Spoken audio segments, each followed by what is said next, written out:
Vaclav Smil has called hydrogen an energy trap. He's, I think, cited that there's 60 to 70% loss of energy round trip, electricity to hydrogen and back.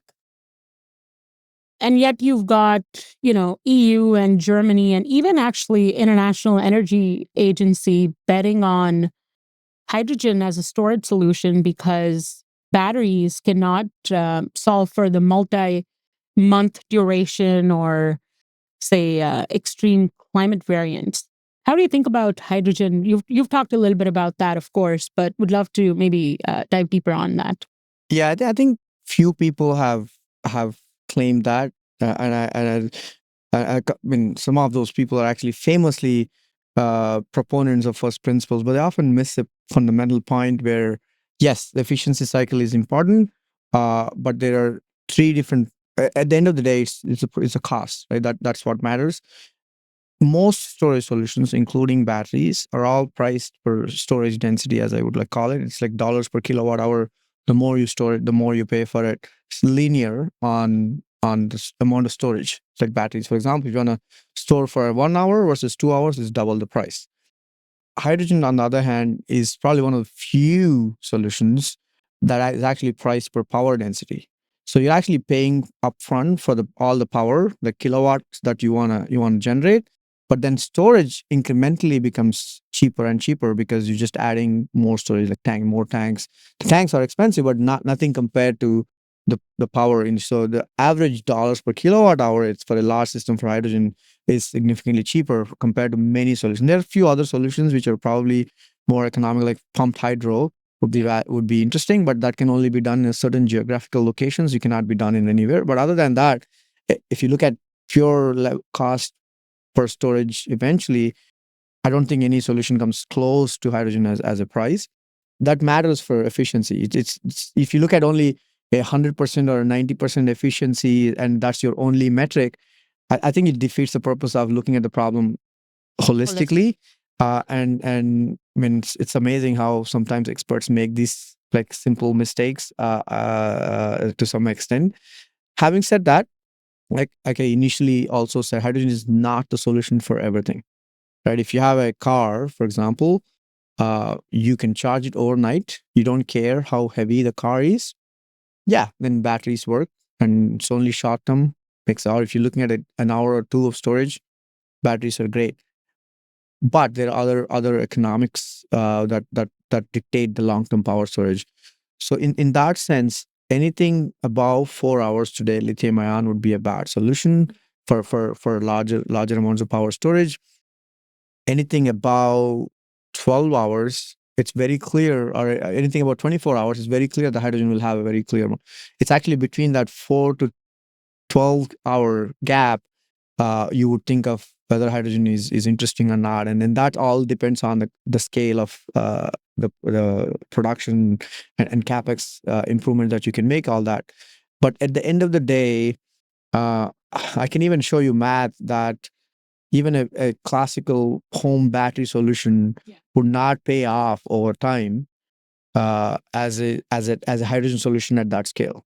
Again, we're not trying to build home power solutions at all, but it's just the economics of it. Even if you include a round trip efficiency of 50% for hydrogen and a 95% efficiency for batteries, it still does not work.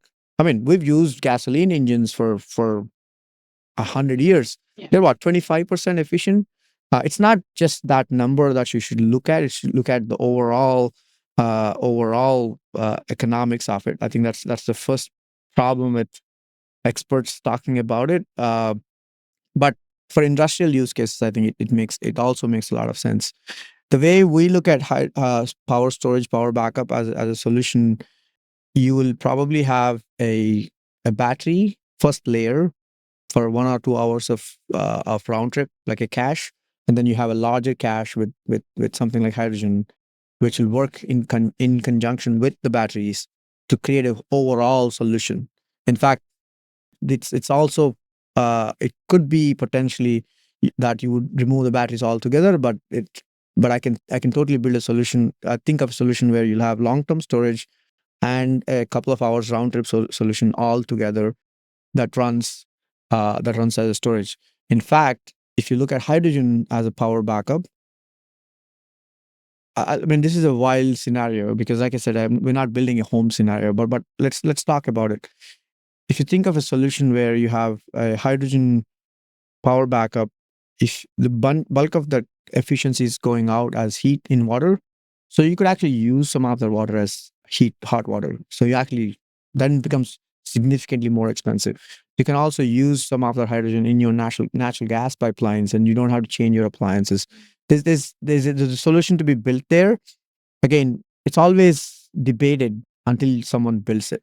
Yeah. And again, I go back to, does it make sense from a base principles perspective? And I think it does.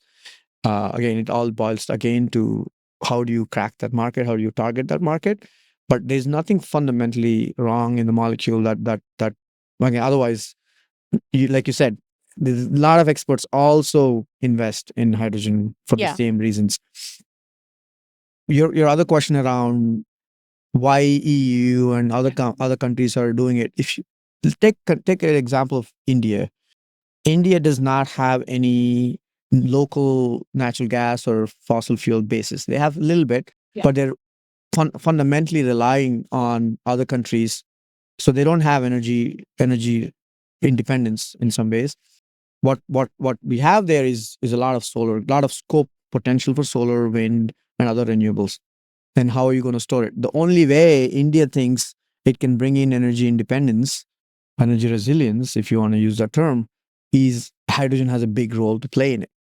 So there are certain geographies in the world where Germany is another example. Again, it's not, if you look at only round trip efficiency, it's just, you miss the point. But this is just how you cannot think of a solution where you're going to deploy batteries for multi-day, multi-month storage. There are other solutions to complete it. There are other solutions people are working on. Long-term power storage is a big problem that a lot of startups have worked on, a lot of big companies work on. There are various different solutions that are being proposed. But fundamentally, the hydrogen, the main reason hydrogen will work is because of this power density versus storage density problem, I think. Because it's just priced. The longer you want to store, hydrogen is just will become the cheapest solution eventually, barring a couple. Maybe, like I said, pump hydro, compressed air comes close. They all have their own issues.